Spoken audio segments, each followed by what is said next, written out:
Addiction. சாத்தான் நம்மை சில காரியங்களினாலே சில சங்கிலிகளிலே கட்டி வைத்திருக்கிறதை பார்க்கிறோம். கர்த்தர் உங்களில் மகிமைப்பட வேண்டும் என்றால் நாம் கட்டுகள் அவிழ்க்கப்பட வேண்டியது அவசியமாக இருக்கிறது. ஆலயத்துக்கு வரும் பொழுது நாம் கர்த்தருக்காக ஜீவிக்க வேண்டும் என்று நினைக்கிறோம். ஆனால் வீட்டில் போன பிற்பாடு நம்முடைய மன உலக பிரகாரமாக திரும்பி விடுகிறதை பார்க்கிறோம். அநேக குடும்பத்தின் மூலமா தேவனுடைய நாமம் தூஷிக்கப்பட்டிருக்கிறது. அநேகருடைய வாழ்க்கையின் மூலமாக கர்த்தர் தன்னுடைய மகிமை இழந்திருக்கிறார். ஆனால் நம் மூலமாய் ஆபிரகாமுடைய சந்ததி இஸ்ரவேலுடைய சந்ததியின் மூலமாய் கர்த்தர் மகிமைப்படுவேன் என்று சொன்னார். கர்த்தரை சுமக்க ஒப்பு கொடுத்தோம் என்றால், கர்த்தருக்காக வாழ நம்மை ஒப்பு கொடுத்தோம் என்றால், கர்த்தர் நம்மில் நிச்சயமாகவே அவர் மகிமைப்படுவார், நம்மை அவர் மகிமைப்படுத்துவார்.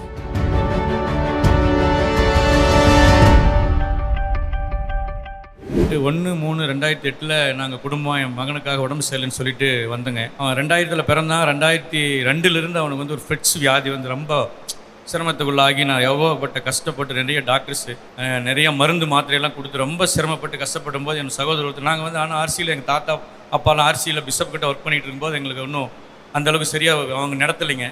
நான் எங்கெங்கேயோ கோயிலுக்கெல்லாம் போனேன், எங்கெங்கேயோ மலை, எங்கே போகாத இடமே கிடையாதுங்க, பண்ணாத வைத்தியம் கிடையாது. தொடர்ந்து நான் அதுக்காக ஜெபம் பண்ணி ஆண்டவர்கிட்ட பொருத்தனை பண்ணி 3 மாதம் தொடர்ந்து வந்துக்கிட்டே இருந்தேங்க. அப்புறம் எனக்குள்ளே இருந்த ஒரு சில காரியங்களெல்லாம் நான் டிரைவராக இருக்கும்போது உங்களுக்கு தெரியும், நான் சில காரியங்களாக இருக்கும்போது அதை முற்றிலுமாக என்னட்டு நீங்கினதுங்க. அப்போ 2வது என் மகனுக்காக நான் ஃபுல்லாக ஜெபத்திலேயே நான் பாஸ்டிங் ப்ரேயர், நைட் ப்ரேயர் எல்லாம் ஜெபத்தில் கலந்து பண்ணும்போது அந்த மருந்து மாத்திரை பூராமே இன்றைக்கி ஒரு மாத்திரை 11 ஆண்டுகள் ஆகுதுங்க. 2008 அந்த 3 மாதத்துலேருந்து அதுக்கப்புறம் அந்த மருந்து மாத்திரை கொடுக்குறதில்ல. அந்த கர்த்தருக்கு கோடான கோடி நன்றி ஸ்தோத்திரம்.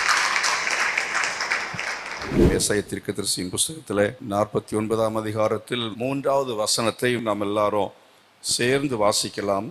அவர் என்னை நோக்கி, நீ என் தாசன் இஸ்ரவேலே, நான் உன்னில் மகிமைப்படுவேன் என்றார்.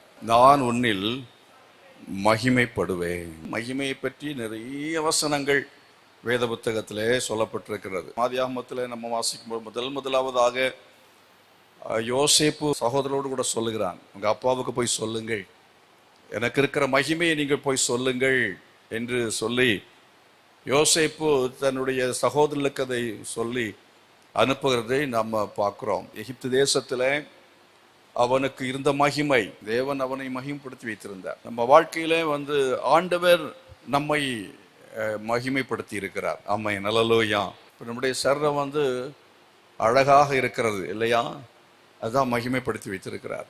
நீங்கள் ஒருவேளை நினைக்கலாம், நான் எனக்கு அழகா தெரியவில்லையே அப்படி நீங்க நினைக்கலாம். ஆனால் கர்த்தருக்கு முன்பாக நீங்கள் அழகா இருக்கிறீர்கள்.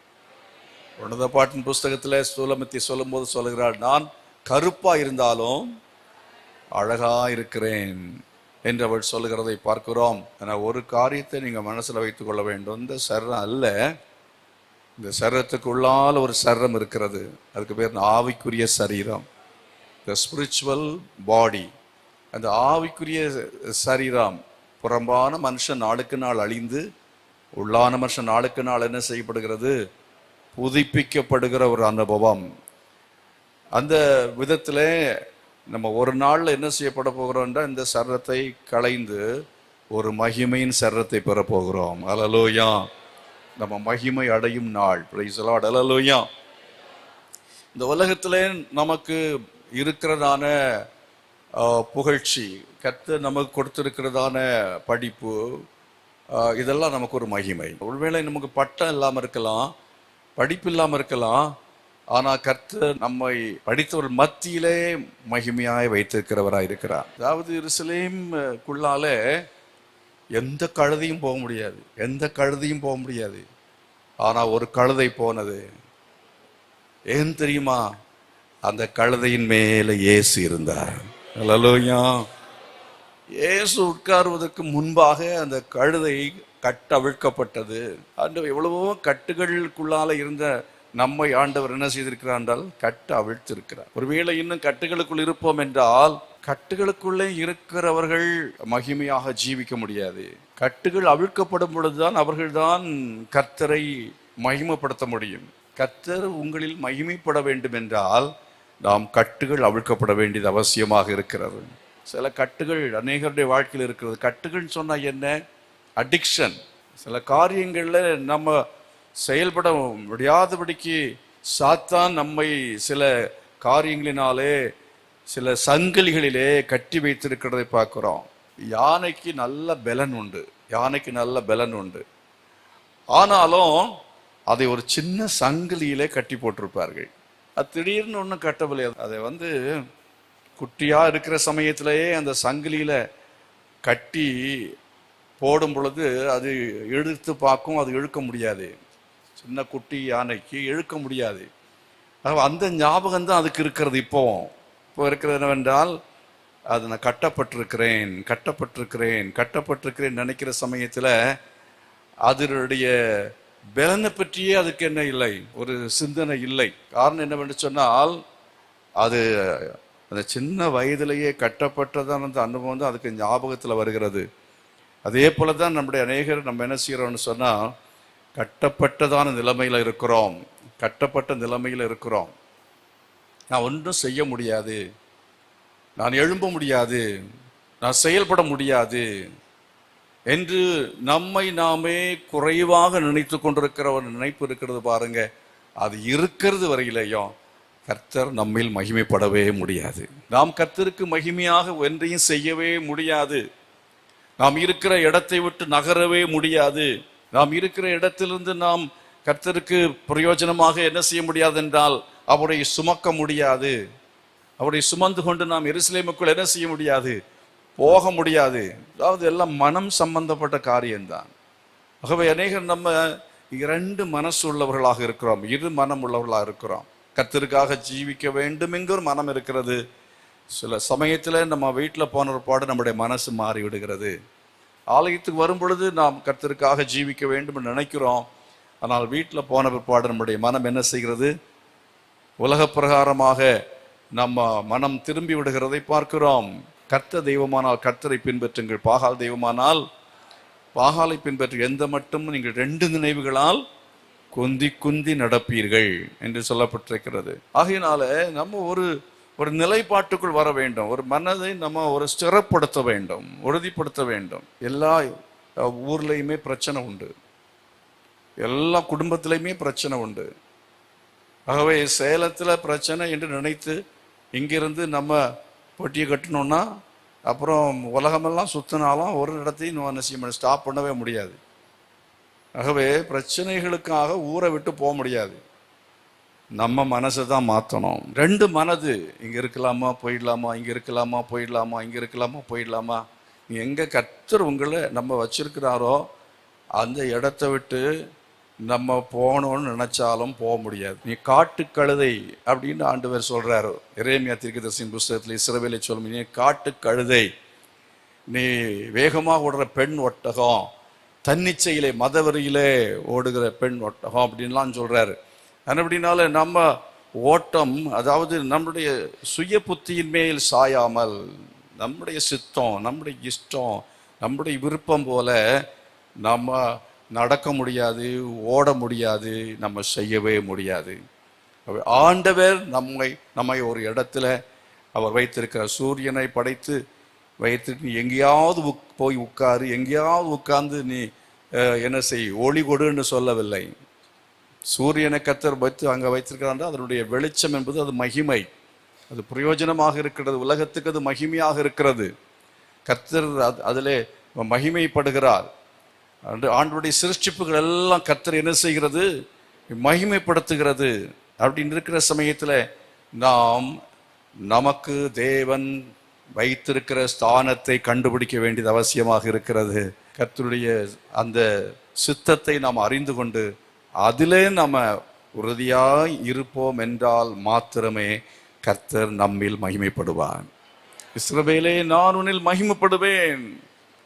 இஸ்ரவேலை கர்த்தர் அவர் ஆண்டவர் அமெரிக்காவில் ஒரு பாதி அந்த நாளில் அவங்களுக்கு காட்டி கொடுத்து கொண்டு போய் அங்கே வைக்கல, இல்லை ஆஸ்திரேலியாவில் கொண்டு போய் வைக்கல.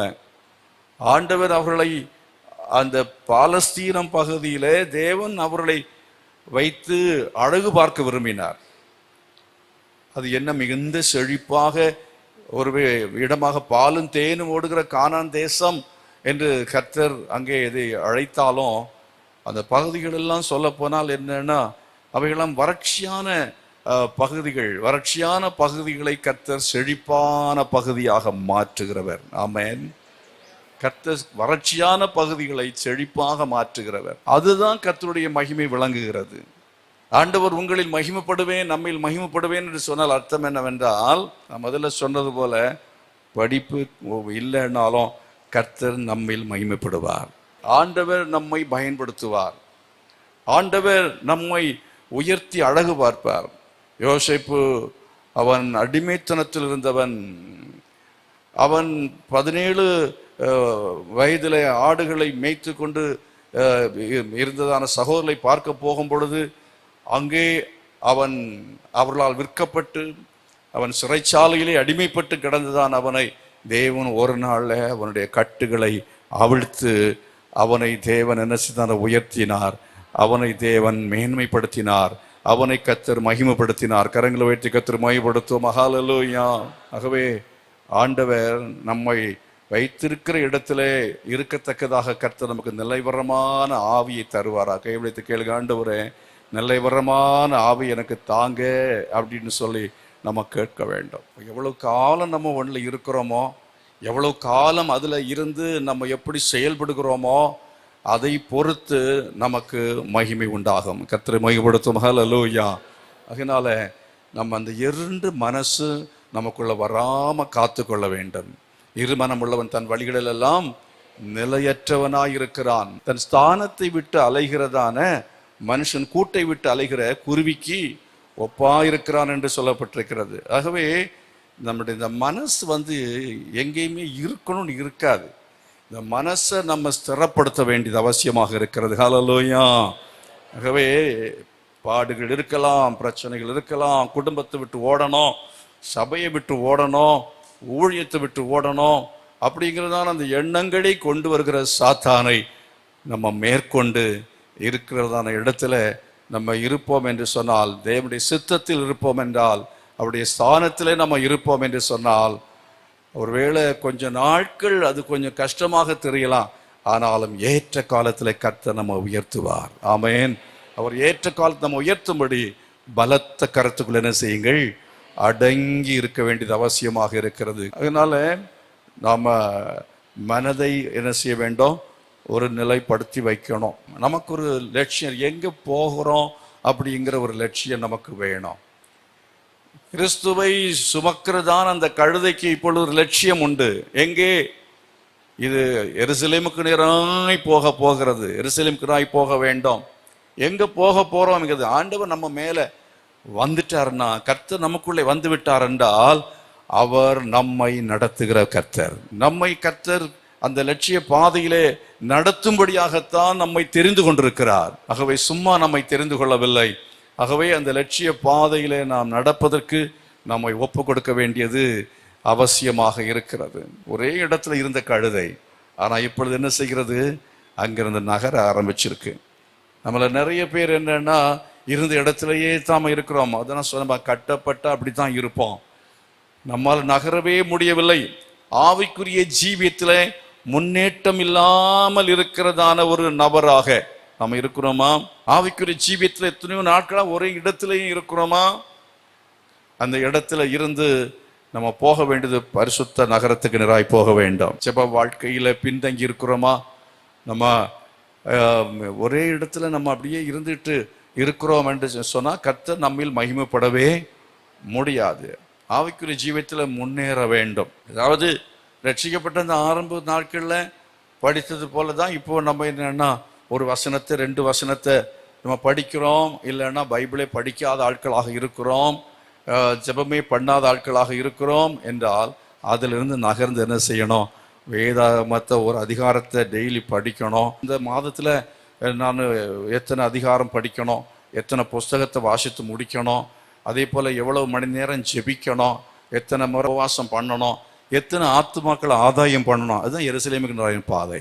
எவ்வளவு பணம் சம்பாதிப்பேங்கிறது அல்ல, அந்த பாதையில் அல்ல. இது எருசலேமுக்கு நான் போகிற பாதை என்று சொல்லும் போது எவ்வளவு பணத்தை சம்பாதிப்பேன், இதே போல உலக பிரகாரமாய் சில காரியங்களை நாம் வைத்திருக்கிற லட்சியங்கள் அப்படி என்கிறது அல்ல. நம்முடைய லட்சியம் எருசலேமுக்கு நேராக இருக்கும் என்றால், ஆனா உடையெல்லாம் தானா வரும். கழுதைக்கு வந்த வாழ்வை பாருங்க. வஸ்திரத்தை என்ன செய்தார்கள்? போட்டார்கள் என்று சொல்லி பார்க்கிறோம். வேற எந்த கழுதைக்கும் வஸ்திரம் இல்லை, ஆனா இந்த கழுதைக்கு வஸ்திரம். இந்த கழுதைக்கு வஸ்திரம், எவ்வளவு அருமையான வஸ்திரத்தை போட்டாங்க பாருங்க. ஆகவே கர்த்தர் நம்மில் மகிமைப்படுவார். நம்ம கர்த்தருக்கு ஒப்பு கொடுத்தோம் என்றால், கர்த்தரை சுமக்க ஒப்பு கொடுத்தோம் என்றால், கர்த்தருக்காக வாழ நம்மை ஒப்பு கொடுத்தோம் என்றால், கர்த்தர் நம்மில் நிச்சயமாகவே அவர் மகிமைப்படுவார், நம்மை அவர் மகிமைப்படுத்துவார். அல்லேலூயா. நீ என் தாசன் இஸ்ரவேலே, நான் உன்னில் என்ன செய்வேன்? மகிமைப்படுவேன். நம்பர் 1, நாம் அவருடைய தாசனாக இருக்கணும். அல்லேலூயா. அவருடைய தாசனாக இருக்கணும். தாசன் அப்படின்னா அர்த்தம் என்னன்னா அடிமை, செர்வன்ட். அடிமை போல நம்ம ஒரு செர்வன்டாக, ஆண்டவருக்கு உழைக்கிற உழைப்பை பற்றி தான் சொல்லப்பட்டு, கர்த்தருக்காக நம்ம ஒரு தாசனாக உழைக்கிறவளை கை கட்டி நின்று என்ன செய்யணும்னா, அடிமை வேலை செய்வான் எஜமான் கும்பதாக. எந்த வேலையை பற்றியும் கவலைப்படாமல் வேலை செய்வான். அவனுக்கென்று ஒரு சுகம் கிடையாது, அவனுக்கென்று ஒரு சுகமான வாழ்வு அவன் தேட முடியாது. அவன் எஜமான் என்ன கட்டளையிடுகிறாரோ அதெல்லாவற்றையும் செய்யணும். எஜமானுக்கு என்னெல்லாம் வேலை செய்யணுமோ எல்லாவற்றையும் செய்யணும். அப்படி ஒரு வாழ்வுக்கென்று நம்மை ஒப்பு கொடுத்தோம் என்றால், கர்த்தர் சொல்கிறார், நான் உன்னில் மகிமைப்படுவேன். அநேக குடும்பங்கள் மூலம் தேவன் மகிமைப்படவில்லை. அநேகருடைய வாழ்க்கையின் மூலமாக கர்த்தர் தன்னுடைய மகிமை இழந்திருக்கிறார்.